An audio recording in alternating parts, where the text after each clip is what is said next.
ఓం శ్రీ సాయిరాం. శ్రీ గురుదేవదత్త.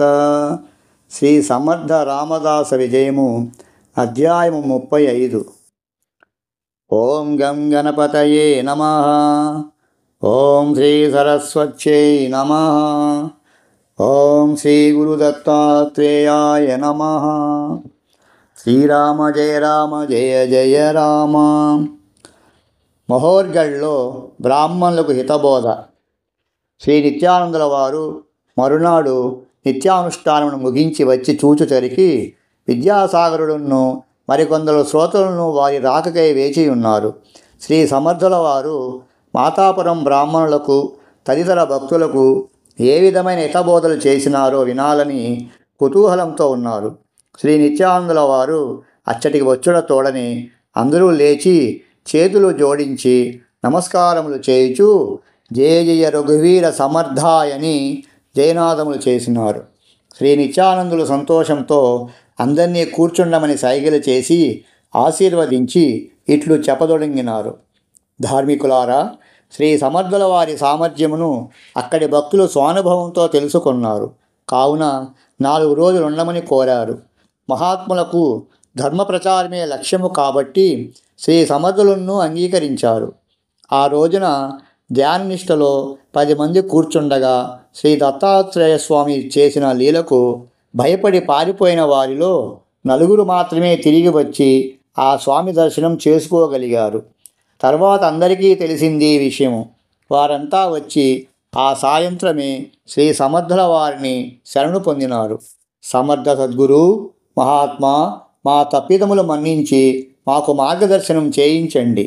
మేము మూర్ఖులము, అజ్ఞానులము. తమరు వచ్చి ధ్యాననిష్టలో కూర్చుంటే తమరి మహత్తు తెలియక పరిహాస భావన చేశాము. మాకు తగిన శాస్తి జరిగింది. దయతో మా నేరములెంచక జీవిత గమ్యానికి దారి చూపండి అని మొక్కారు. శ్రీ సమర్థులు చిరునవ్వులు చిందిస్తూ, ఓ బ్రాహ్మణులారా, మాకు నిందా స్తుతి నమస్కార తిరస్కారములు సమానమే. మీరు మీ తప్పును తెలుసుకున్నారు చాలు. మీరందరూ ధ్యాననిష్టలో కూర్చున్న నిశ్చయించుకున్నారు. కూర్చున్న తదుపరి మీ అంతఃకరణమునందు అలజడి రాకూడదు. కర్మేంద్రియములైన వాక్కు, పాణి, పాద, పాయు, ఉపస్థలను నియమించి ఒకచోట కూర్చున్నారు. కానీ జ్ఞానేంద్రియ వ్యాపారమును అదుపులో ఉంచని కారణంగా మనసు చంచలమైనది. 12 సంవత్సరములుగా తమరు ఈ అభ్యాసమును చేయుచున్నామన్నారు. ఎన్ని సంవత్సరములు చేసినారు అన్నది లెక్క కాదు, ఏ రకంగా చేయుచున్నారన్నదే లెక్క. పంచ కర్మేంద్రియములు, పంచ జ్ఞానేంద్రియములు అనగా చర్మము, చెవులు, కళ్ళు, ముక్కు, నోరు, అంతఃకరణములైన మనసు, బుద్ధి, చిత్తము, అహంకారము, వీటన్నిటినీ అదుపు చేయగలుగుటయే ధ్యానము యొక్క ఫలము. ధ్యానమునందు పరిపక్వతను సాధించవలనంటే తప్పకుండా ఏకాగ్ర చింతనము అవసరము. భగవంతుని పైన కానీ లేక తన ఆత్మ పైన కానీ ధ్యాసనుంచడమే ధ్యానక్రియకు లక్ష్యము. ధ్యాన ప్రక్రియలో మనసును ఏకాగ్రం చేసిన వానికి జ్ఞానేంద్రియాలు పనిచేయవు. మీకు అట్లుగాక బయటి శబ్దాలు, మాటలు శ్రవణేంద్రియం ద్వారా వినిపించి మనస్సు బాహ్యముఖమైనది. కన్నులు తెరుచుకున్నాయి. ఎదురుగా జరిగిన ఆ లీల ఎంతయో మిమ్మల్ని ఆకర్షించినది.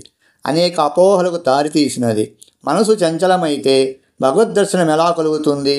ధ్యానాభ్యాసముతో మనసు నిశ్చలం కావాలి. మీ ప్రక్కన ఫిరంగులు పేలినా మీకు శబ్దం వినబడకూడదు.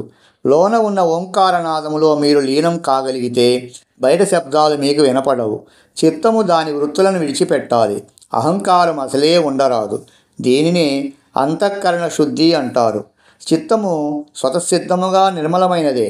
దాని యందు బాహ్య విషయములు అనగా శబ్దాదుల ద్వారా చేరి చంచలమగుచున్నది. ఎట్లనినా నిశ్చలమగు సరస్సులో చంద్రుని ప్రతిబింబము కనిపించినప్పుడు చక్కగా కదలకయుండును. ఒక రాయిని విసురుట చేత నీరు కదిలించబడినప్పుడు ఆ చంద్రబింబము కదిలినట్లగును. కానీ ఆకాశం నందున్న చంద్రునికి కదలికలతో సంబంధము లేదు. అట్లే నిర్మల చిత్తముపై ఆత్మ ప్రతిఫలించకుండా విషయములు చిత్తమునందు చేరి అది విషయాకారమును పొందుతున్నది. లోపలనున్న ఆత్మ సర్వదీసాక్షిభూతం అనే విధంగా బ్రహ్మానంద స్వరూపమై ఉన్నది. ధ్యానము ద్వారా అటువంటి ఆనంద స్వరూపమైన ఆత్మతో తాదాత్మ్యము చెందినచో ఆత్మానందము లభించును. చిత్తవృత్తులన్నీయు శమించును అని బోధించిరి. విద్యాసాగర, జ్ఞానబోధలు విరామం లేకుండా చేస్తూ ఉంటే శ్రోతలకు మనసున పట్టవు కనుక మరికొన్ని విషయాలు మరునాడు బోధించారు. విద్యాసాగర, ఆత్మానందం పొందుటకు అందరికీ ఇష్టమే, కానీ సాధన అనగానే జారుకుంటారు. ఆ బ్రాహ్మణులు కొంత సాధనలో ఉన్నారు కాన వారికి శ్రీ సమర్థుల బోధలు ఉపకరించినవి. శ్రీ సమర్థులు ఇలా ప్రవచనాన్ని కొనసాగించినారు. ఆత్మనిష్ట, ఆత్మయందు అభిరుచి, సదా ఆత్మానందం పొందుటకై తపన, ఆత్మయందే స్వభావంగా జీవించువానికి, సంతోషంగా జీవించువానికి, సంతృప్తి గలవానికి, విషయాలయందు మనసు పోనీయని వానికి యోగము సిద్ధించును. అన్యులకు ఈ యోగము ఉపకరించదు. సాధనా విధానములు, సాధనా రహస్యములు, మనసును ఏకాగ్రత నుండించి విధానములు, శరీరమును మనస్సును వాక్కును అదుపులో నుంచుకుని విధానములను అనగా త్రికరణములను తెలుపమని ఆ శ్రోతలు కోరగా శ్రీ సమర్థులు ఇలా వివరించినారు. యోగ సాధన. చీకటి తొలగుటకు దీపము కావలేను, అది యొక్క సాధనము. దీపం అనగా ప్రమిద, పొత్తి చెమురు కలిగి ఉన్నప్పుడు దానిని వెలిగించుటకు అగ్ని కావలేను, వెలిగించే వ్యక్తియు కావలను. ఎన్ని ఉండిననే దీపము కాంతినిచ్చును, చీకటిని తరిమివేయను. ఇదే విధముగా అజ్ఞానమయమైన దేహమును ధరించిన జీవుడు చీకటి గుహయందే ఉండి కొట్టుమిట్టాడుటే దుఃఖానుభవం. అటువంటి దుఃఖము నుండి దూరమగుటకు ప్రయత్నము కూడా జీవుడు స్వయంగా చేయవలను. దీన్నే సాధన ఎందురు. ఈ సాధనకు ప్రేరణ దుఃఖమేనని తెలుస్తున్నది కాబట్టి దుఃఖము ఎందుకు కలిగినదో తెలియవలసిన అవసరం కలదు. ఎవనికి దుఃఖం కలిగిందో వాడే దాని నుండి విముక్తుడవుటకు ప్రయత్నించగలడు. దుఃఖ కారణమును అన్వేషణతో తెలుసుకొని నివారించుకొనగలడు. గురువులను ఆశ్రయించి సేవించి దుఃఖ కారణమును తెలియవలను అనగా గురుబోధను శ్రవణం చేయవలను. ఈ కారణములు సార్వజనీనములు అనగా సర్వమానవుల దుఃఖములు ఒకటిగానే ఉన్నవి, కానీ ఎవరికి వారి దుఃఖము భరింపరానిదై ఉన్నది. దుఃఖ కారణము తెలియబడినచో దుఃఖ నివారణ కొలగదు. సహజముగా దుఃఖము కలిగిన మానవుడు భౌతిక కారణమును ఊహించును. తనకు ఎదుటి వాని వలన అపకారం కలిగిందని భావించి వానిపై ద్వేషమును వహించును. బుద్ధిమంతుడైన వాడు తన యొక్క కర్మలే కారణముగా తెలియగలడు. దీనికై శాస్త్ర శ్రవణము చేయవలను. ఈ కారణములలో మొదటిది రాగము. రాగమనగా ఇష్టత. ఒక వస్తువునందు కానీ వ్యక్తి యందు కానీ అపారమైన ప్రేమ అనగా ఇష్టత కలుగుటనే రాగమని వ్యవహరిస్తారు. ఈ రాగమన్నది బాహ్య వ్యవహారమే కనుక ఆ ప్రేమింపబడిన వస్తువు కానీ వ్యక్తి కానీ దూరమైనప్పుడు సుఖము దూరమై దుఃఖము ప్రాప్తించును. ఈ సుఖ దుఃఖముల ప్రవాహమే జీవితము. ద్వేషము. ఇక రెండవదైన ద్వేషము తెలియవలను. మానవుడు తన ప్రారబ్ధ కర్మ వలన అనుభవించు దుఃఖమునకు ఎదుటివానిపై పగ వైరమును పూనుట ద్వారా అశాంతిని కొని తెచ్చుకొనును. పురాణములందు చెప్పబడిన హిరణ్యకశిపుడు తన తమ్ముని చంపిన శ్రీహరిని హతమార్చుటకై ప్రయత్నించెను. చివరకు తానే సమయింపబడెను. ఇక మూడవది కామము అనగా కోరిక. ఇండ్లు, కోటలు, తోటలు, ధనధాన్యములు, పశువులు, స్త్రీలు మిక్కిలిగా కావాలనుకొనుట. సాధారణ గృహస్థునికి ఇవన్నీ ఉండవలసినంత ఉంటే చేటు కలగదు. ఈ కోరిక మితిమించినప్పుడు కలిగేదే దుఃఖము. నాలుగవది క్రోధము. కామక్రోధములు ఒకదానికోడి తోడుగా నుండును. కోరిక అధికమగునప్పుడు అది తీరకపోయినను, చేయి జారిపోయినను క్రోధము అమితముగా కలుగును. అశాంతి కలిగి తద్వారా కలుగు ఫలితము దుఃఖరూపంగా లభించును. ఐదవది లోభము. లోభమనగా త్యాగము లేకుండటయే. తనకు లభించిన పదార్థము కానీ వస్తువు కానీ మరొక్కరికి ఇచ్చుటకు ఇష్టము లేకుండుట. అంతయు తనకే కావలని దురాశ కలిగి ఉండుట. ఇది దుఃఖ కారణమగును. ఏలననగా ప్రతి వ్యక్తియు భౌతిక సంబంధం ఏదో ఒక నాటికి వీడవలసినదే. ఆరవ లక్షణము మోహము. ఇది మానవుని జన్మజన్మలకు బంధించు గుణము. భార్య, పుత్రులు, ధనము మొదలగు వానిని వీడుటకు ఇష్టపడని బుద్ధి. దీని తత్వము తెలిసినచో ఎప్పటికైనా వీనిని విడుచుట తప్పదు అను జ్ఞానము కలుగగలదు. జ్ఞానమునకు సరియైన విరోధియే మోహము. సాధకుడు అత్యంత ప్రయత్నపూర్వకంగా ఈ మోహమును వీడవలను. లేనిచో సాధకుడను పదమునకే అర్హుడు కాలేడు. అందుకే ఆశామోహములను పాశములు అనగా తాళ్ళు అని వర్ణించినారు. ఆ తాళ్లతో ఎవడికి వాడే బంధించుకొనుచు దుఃఖిస్తున్నాడు. తరువాత పేర్కొనబడినది మదము. పూర్వజన్మ సుకృతం చేత కానీ భగవత్ కృపచేత కానీ మానవునికి అపార సంపదలు ప్రాప్తించును. ఆ సంపద ఎందుగల మక్కువ, దానిని ఖర్చు చేయని లోభము, మోహము, తీరని ఆశ అన్నీ కలిసి వ్యక్తి యందు మదముగా రూపుదిద్దుకొనును. ఈ మదమును అంధకారముతో పోల్చినారు. అనగా కన్నులున్నను అవి తెరచూచుచున్నను వాని దృష్టిని అహంకారపూరితం చేయగలిగినది మదము. తానేమైనా చేయగలననుట, తన మాటయే చెల్లవలెననుట, తన నిర్ణయానికి తిరుగులేదనుట, తనకెదురెవ్వరూ నిలవలేననుట జరుగును. అంతేగాక ఎన్నియో పాపకార్యములు చేయించి అమితమైన పాపమును సేకరించుకున్నట్లు చేయునది మదము. ఇదియు చివరికి దుఃఖమునే కలిగించును. ఇక 8వ లక్షణము మత్సరము. పైన చెప్పబడిన మదము మత్సరము తోడు దొంగల వంటివి. మత్సరం అంటే ఓర్వలేనితనము. తనకున్న సంపద చాలక ఇతరుల సంపదను చూచి అశాంతి చెందుట. విద్యయందు గాని ఐశ్వర్యము, అందము, భోగము, వర్చస్సు, బలపరాక్రములందు ఇతరులు అధికులుగా ఉండరాదని భావించుట. అట్లున్నందులకై నిరంతరము దుఃఖించుట. తరువాతది ఈర్ష్య. దుఃఖించువాడు తనకు కలిగిన కష్టనష్టములు ఎదుటివారి కలగాలని భావించుట. ఎవరి కర్మలకు తగిన కష్టనష్టములు వారికి కలుగునను జ్ఞానము లేకుండుట. అనగా అజ్ఞానంలో జన్మజన్మలకు కూరుకుపోవుటయే. ఈ గుణమున్న వారు సాధనకు అసలే పనికిరారు. ఇదియు నిరంతర దుఃఖాన్నే కలిగిస్తుంది. తదుపరి అసూయ.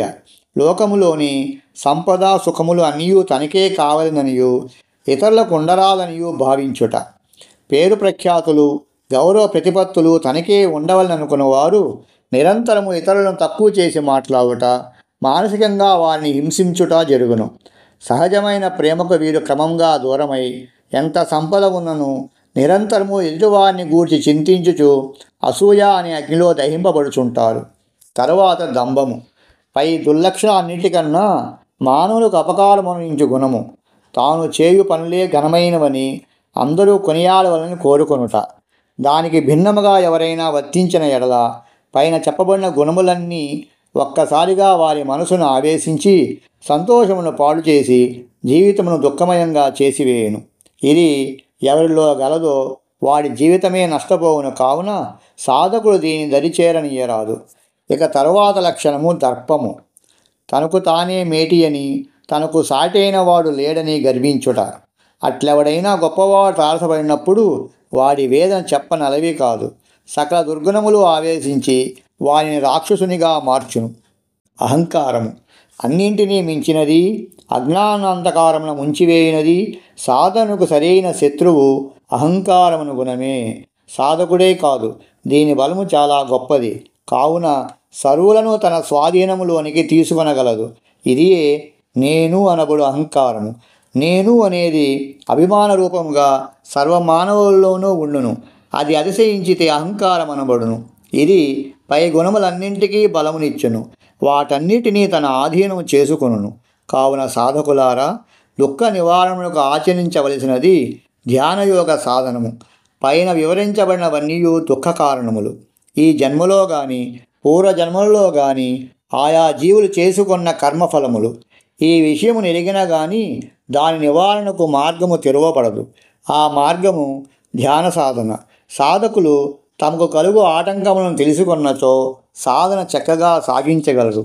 పైన చెప్పబడిన లక్షణములన్నీ యోగ సాధనకు విరోధములు, ఆటంకములు అని తెలియడు. కావున వాటిని క్రమక్రమంగా దూరం చేసుకోండి. ప్రయత్నపూర్వకంగా సాధనను కొనసాగించండి. యోగమనగా చిత్తమును ఆత్మయందు నిలుపుట. అదియే రెండింటి సంయోగము. సమ్మేళనమగుట, కలిసిపోవుట, మిళితమగుట, మిశ్రమమగుట, ఏకమగుట, విలీనమగుట, తాదాత్మ్యము చెందుట అని నానా విధములుగా భావింపబడును.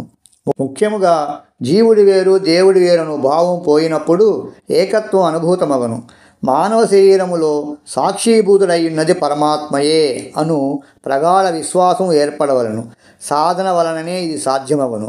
ముందుగా చెప్పబడిన చిత్తవృత్తులన్నీ త్రోసివేయబడగా పరమాత్మ ప్రకాశము దర్శనమగును.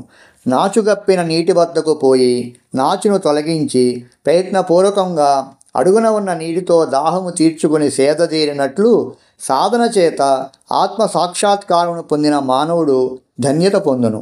అతని జీవితము సార్థకమగును. మానవ జన్మ యొక్క లక్ష్యము మోక్షమును సాధించుటేనని తెలుసుకొనవలను. ధర్మ, అర్థ, కామ్య, మోక్షములు అన్నీ పురుషార్థములు. పురుషుడు ప్రయత్నపూర్వకంగా అనుసరించి సాధించుటకే జన్మ ఎత్తినానని తెలియవలను. గురువును సేవించి ఆశ్రయించి తత్వజ్ఞానమును శ్రవణం చేసి మననము నిధి ధ్యానముల ద్వారా సాధకుడు ఉత్తీర్ణుడు కావాలను అని మాతాపర్ణంలోని బ్రాహ్మణ సాధకులందరికీ శ్రీ సమర్థుల వారు సాధనా మార్గమును తత్వరహస్యములను మానవ జన్మ లక్ష్యమును బోధించినారని శ్రీ నిత్యానందుల వారు తెలిపిరి. విద్యాసాగర, మహాత్ములు ఒక్క క్షణం కూడా సమయాన్ని వృధా చేయరు. నిరంతరము వారి వాక్కు ద్వారాను, దృష్టి ద్వారాను, స్పర్శ ద్వారాను, సంకల్పముల ద్వారాను లోక కళ్యాణమునికై అనేకములైన ప్రయత్నాలు చేస్తూ ఉంటారు. అందరూ సంసార సాగరము నుండి తరించాలన్నదే వారి ఆకాంక్ష అని తెలిపి నిత్యానంద యోగి జయ జయ రఘువీర సమర్థ అని జయనాదములు చేయగా విద్యాసాగరుడును అక్కడ ఉన్న శ్రోతలను శృతి కలిపారు.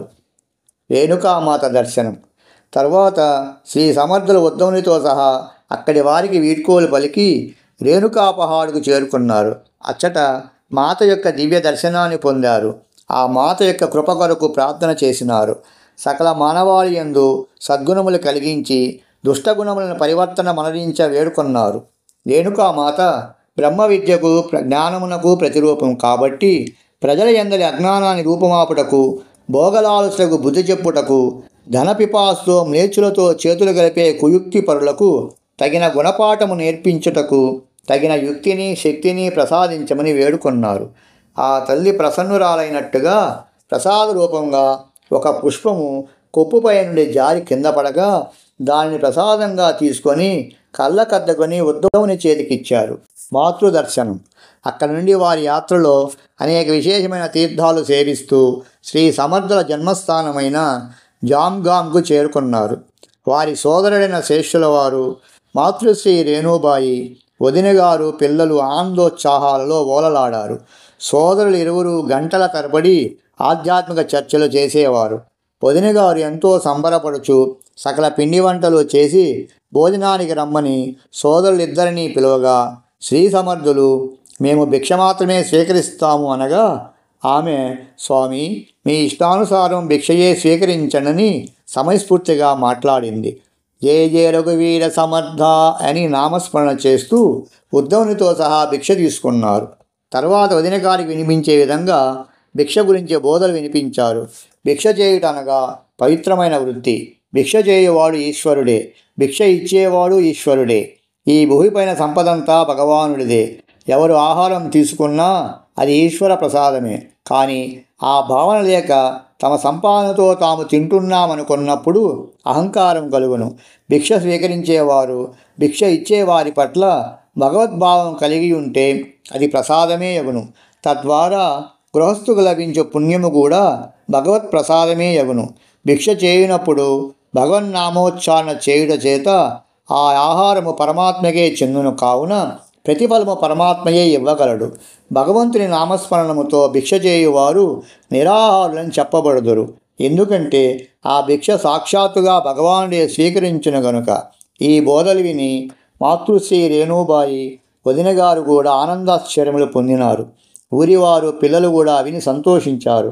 అన్నగారి పిల్లలతో శ్రీ సమర్థులు ఆటపాటలతో ధైర్య సాహసములతో కూడిన కథలు చెప్పి వారికి వ్యాయామ విద్యలు నేర్పించారు. హనుమంతుని ఆరాధించమని, శ్రీరామనామ జపము చేయమని చెప్పారు.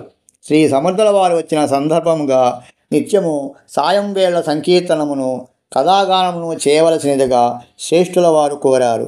గ్రామంలోని వారందరూ శ్రద్ధతో శ్రవణం చేయడానికి రావాల్సినదిగా దండోరా వేయించినారు. శ్రీ సమర్థులు ఆ విధంగా 9 రోజులు శ్రీరామాయణ కథాగానం చేసినారు. వారి తల్లిగారు రేణుకాబాయి శ్రేష్ఠుల వారి జననానికి నాందిగా వారింట్లో జరిగిన రామాయణ కథాగానాన్ని శ్రీరామానుగ్రహ ప్రాప్తిని జ్ఞప్తికి తెచ్చుకొని ఆనంద బాష్పాలు కారుచుండగా శ్రీరామనామ స్మరణను చేసుకున్నారు.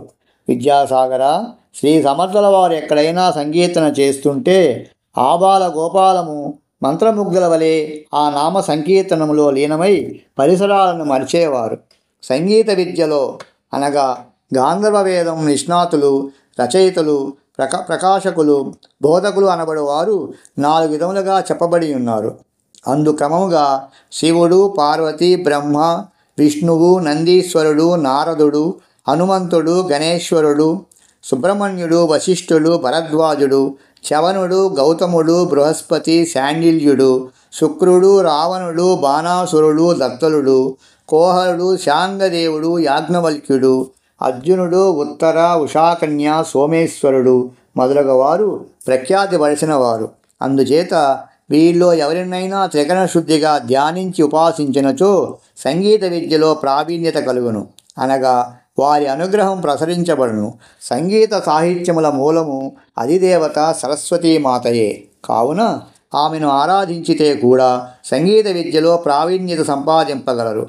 శ్రీ సమర్థుల వారు ప్రత్యేకంగా సంగీత విద్య కొరకు దైవోపాసన చేయకపోయినను వారు సాక్షాత్ శ్రీ హనుమంతుని అవతారం కాబట్టి వారికి జన్మతః సంగీత విద్య అబ్బినది. హనుమంతుని సంగీత ప్రావీణ్యత గురించి ఒక పురాణ గాథ కలదు. ఒకప్పుడు దేవర్షి నారదునకును తుమ్మురునకును కాస్త అహంకారం కలిగి సంగీత విద్యలో నేను గొప్ప అంటే నేను గొప్ప అని అనిపించింది. ఎవరు గొప్ప అని తేల్చుకోవాలని శివుని వద్దకు పోగా ఆ కైలాసనాథుడు గంధమాదన పర్వతం పైన హనుమాను ఉన్నాడు.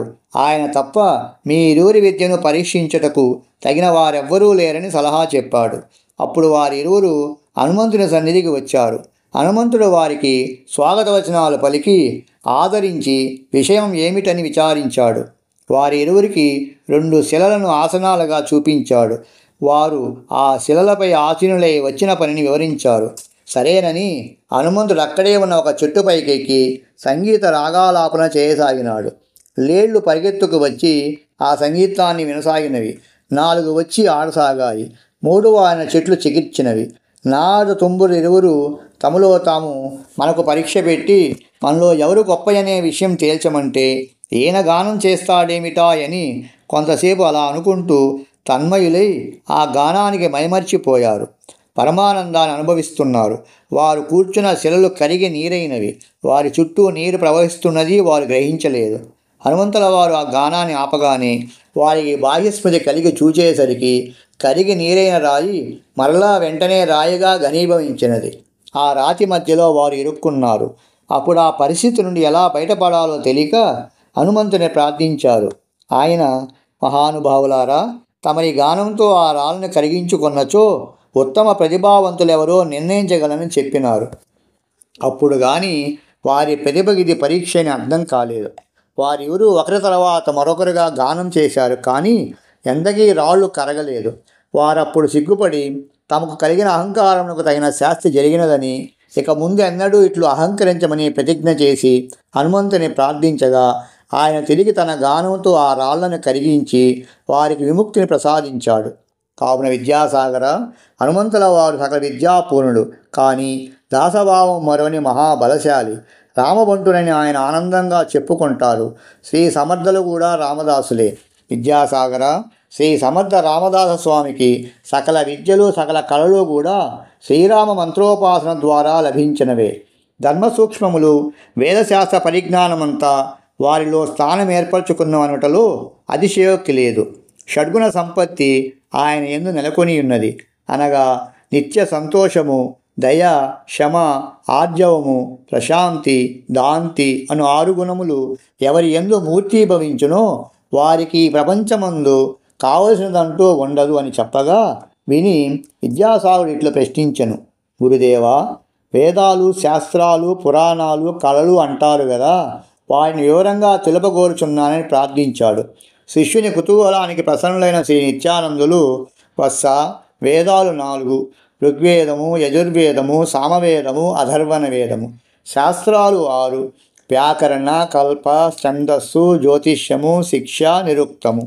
పురాణాలు 18, మత్స్యపురాణము, మార్కండేయ పురాణము, భవిష్య పురాణము, భాగవత పురాణము, బ్రహ్మపురాణము, బ్రహ్మాండ పురాణము, బ్రహ్మవైవర్త పురాణము, వాయుపురాణము, వామన పురాణము, వరాహ పురాణము, విష్ణు పురాణము, అగ్ని పురాణము, నారద పురాణము, పద్మపురాణము, లింగ పురాణము, కూర్మ పురాణము, స్కాంద పురాణము, గరుడ పురాణము. అవిగాక 64 కళలు ఈ విధంగా చెప్పబడినాయి. ఇతిహాసములందు గల ఆసక్తి, శైవ, శాక్తేయ, వైష్ణవాది ఆగమ శాస్త్రములు, కావ్యము, అలంకారము, నాటకము, సంగీతము, కవిత్వము, రతిశాస్త్రము, దురోదరము, వివిధ భాషా పరిజ్ఞానము, లిపిజ్ఞానము, వాచక జ్ఞానము, భాషా మమ్యగ్రాహ్యత, సర్వశాస్త్ర అవధానము, శకున శాస్త్రము, సాముద్రిక శాస్త్రము, రత్న పరీక్షా శాస్త్రము, రథచోదనము, అశ్వశాస్త్రము, గజశాస్త్రము, మల్ల విద్య, పాకశాస్త్రము, వృక్షశాస్త్రము, గంధవాదము, ధాతువాదము, ఖనిజవాదము, రసవాదము, జాల విద్య, అగ్నిస్తంభనము, ఖడ్గస్తంభనము, జలస్తంభనము, మనోవశ్యము, ఆకర్షణము, మోహనము, విద్వేషణము, ఉచ్చాటనము, మారణము, కాలపించనము, పరకాయ ప్రవేశము, పాదుకా సిద్ధి, వాక్సిద్ధి, ఘటికా సిద్ధి, ఇంద్రజాలము, అంజనము, పరదృష్టి వంచనము, స్వరవంచనము, మణి మంత్రౌషధ సిద్ధులు, చోరకర్మ, చిత్రలేఖనము, లోహ విద్య, శిల్పకళా విద్య అనగా శిలా పరీక్ష, శిల్ప విద్య, మృత్తికా పరీక్ష, వృక్ష పరీక్ష అనగా దారు విద్య, వెదురు, చర్మ, వస్త్ర సంబంధిత జ్ఞానము, అదృశ్యకరణి, దండకరణి, వేట, వ్యవసాయము, పశు సంరక్షణలో నైపుణ్యం అనగా రోగ చికిత్స, మేకపోతులు, కోళ్ళు, లకుంగి బిట్టలకు యుద్ధ శిక్షణ ఇచ్చే విద్య మొదలుగా గలవి.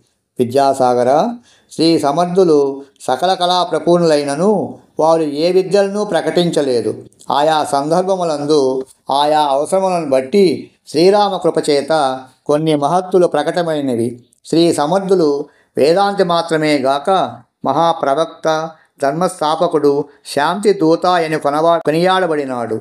ఆత్మజ్ఞానులైన వారు ఏ విధంగా సమాజమునందలి వ్యక్తులను ఉపకరించాలో తెలుపుచూ ఏ క్షణమునందు కూడా తమంటి వారు లేరని భావనకు లోను కారాదని హెచ్చరిక చేసి ఉన్నారు. విద్యాసాగర, హృదయ కమలం వికసించితే ఆ హృదయ స్థానంలో సాక్షాత్ పరమాత్మ నివసిస్తాడు. అలా హృదయ కమలం వికసించాలంటే దృఢభక్తి కావాలి. యుక్తులు కుయుక్తులు పనికిరావు. భక్తి అంటే హృదయానికి సంబంధించినదే. దీనుల పట్టను, తోటి జీవరాశుల ఎడల దయచూపుట, కరుణ కలిగియుండుట, ఓర్పు, సహనశీలత, పరోపకార బుద్ధి, సేవా దృక్పథము, ప్రేమ, ప్రియభాషణము, మృదు స్వభావము, ఆత్మస్థుతి, పరనిందలు మానుట ఎన్న ముఖ్య లక్షణములు కలిగిన్నవాడే భక్తియుక్తుడనబడును. అనగా యుక్తమైన భక్తి కలవాడని అర్థము. అట్లుగాక యుక్తితో భగవాన్ని చేజెక్కించుకొనుట కాని పని. భక్తుని వలె నటించి అనేక మందితో పొగడించుకున్నవాడు కుయుక్తుడనబడతాడు. అటువంటి వాడు తోటి భక్తులను వంచి దేవుని పేరు వినియోగించుకొని ధనము గడించి తుదకు తోటివారి చేతనే చేత్కరింపబడతాడు. భగవంతుని లీలను కూడా కాస్త కూడా అర్థం చేసుకోలేడు. విద్యాసాగర, స్వచ్ఛత అన్నది నిర్మల భక్తునికి ఉండవలసిన ముఖ్య లక్షణమని శ్రీ నిత్యానందుల వారు బోధించారు. కథాగానం పూర్తయిన తర్వాత అన్నదానం చేయవలనని శ్రేష్ఠుల వారు సంకల్పించారు. ఆ రోజు ఒక విచిత్రం జరిగింది. మధ్యాహ్నం శ్రీరాములకు నైవేద్యం చేయు వేలైనది. అన్ని పదార్థాలు సిద్ధమైనవి. సంతర్పణలకు సకల ఏర్పాట్లు జరిగి ఉన్నవి. కానీ నేయి కొరకు వెళ్ళిన వ్యక్తులు రాలేదు. శ్రేష్ఠుల వారి కుమారుడు రామచంద్ర అనువాడు ఇటునడు పరిగెడుచు తండ్రి గారికి ఏమి చెప్పవాలనో తెలియక కలవరపడుటను శ్రీ సమర్థులు గ్రహించి సంకటమేమిటని అడిగి తెలుసుకున్నారు. వెంటనే ఒక మట్టి కడవను శుభ్రముగా కడిగి నిండుగా నీరు తెమ్మన్నారు. తెచ్చి అక్కడ ఉంచగానే దానిని చేతితో తాకి అక్కడి కార్యకర్తని పిలిచి ఈ నేటి కడవను లోపలికి తీసుకుపోమని ఆజ్ఞాపించిరి. అది చూచి రామచంద్ర నిశ్చేష్టుడైనాడు. వెంటనే శ్రీ సమర్థులకు పాదాభివందనం చేశాడు. జయ జయ రఘువీర సమర్థ అని నామస్మరణ చేసి రామచంద్రతో ఈ కడవతోనే ప్రతి సంతర్పణలోనూ నేయి వడ్డించండి. ఇది నీ వంశపారంపర్యంగా ఉంచుకో అని ఆశీర్వదించారు. ఈ సంగతంతా తర్వాత చెప్పగా విని శ్రేష్ఠుల వారు సోదరుని అభినందించారు. కానీ శ్రీ సమర్థులు ఇది సామర్థ్యము కాదు, శ్రీరాముల సంకల్పం అన్నారు. ఆ సమయంలో ఉద్ధవ స్వామి కూడా అక్కడే ఉన్నారు. ఈ విధంగా కథాగానం పూర్తి చేసుకొని తల్లి వద్దను శ్రేష్ఠులు వారి బంధువుల వద్దను వీడ్కోలు పొందివేళ శ్రేష్ఠుల వారు తమ్ముని ఆలింగనమనర్చుకుంది. ఆనంద బాష్పాలతో ఆశీర్వదించిరి. మాతృశ్రీ మాత్రం మరల దర్శనం ఎప్పుడని అడుగగా శ్రీరామాజ్ఞకై వేచి చూడవలనని సమాధానం చెప్పిరి. ఆమెకు వయస్సు మీరి వృద్ధాప్యంతో శరీరం వదలాలని భావన కలిగి ఆమె ఆ విధంగా ప్రశ్నించగా శ్రీ సమర్థుల సమాధానం రామాజ్ఞ అన్న పదం ద్వంద్వార్థాన్ని సూచిస్తూ వచ్చింది. విద్యాసాగర, శ్రీ సమర్థుల వారు వృధా మాట అనేది ఎన్నడూ మాట్లాడరు. వారి ప్రతి మాటకు ఎంతో గూఢార్థం ఉంటుంది. మామూలు వ్యక్తి ప్రార్థన కానీ, మహారాజు టీవీ కానీ, బంధుత్వం కానీ వారి కర్తవ్య నిష్ట ముందర నిలబడలేనివే. ఆయనే రాజాధిరాజు, ఆయన అధికారమంతా శ్రీరామునిదే అని చెప్పుచుండేవారని తెలిపి శ్రీ నిత్యానందులు జయ జయ రఘువీర సమర్థ శ్రీరామ జయ రామ జయ జయ రామ అని జయనాదములు చేయగా అందరూ జయ జయమని పలికిరి. జయ జయ రఘువీర సమర్థ శ్రీరామ జయ రామ జయ జయ రామ. ఇది విద్యాసాగర శ్రీ నిత్యానంద యోగి సంవాద రూపమున శ్రీ దత్తాత్రేయ సంప్రదాయ శిష్య పరంపరలోని శ్రీ శ్రీ శ్రీ స్వామి విఠలానంద సరస్వతి మహారాజ్ విరచిత శ్రీ సమర్థ రామదాస విజయములోని 35వ అధ్యాయం సంపూర్ణం. ఓం శాంతి శాంతి శాంతి.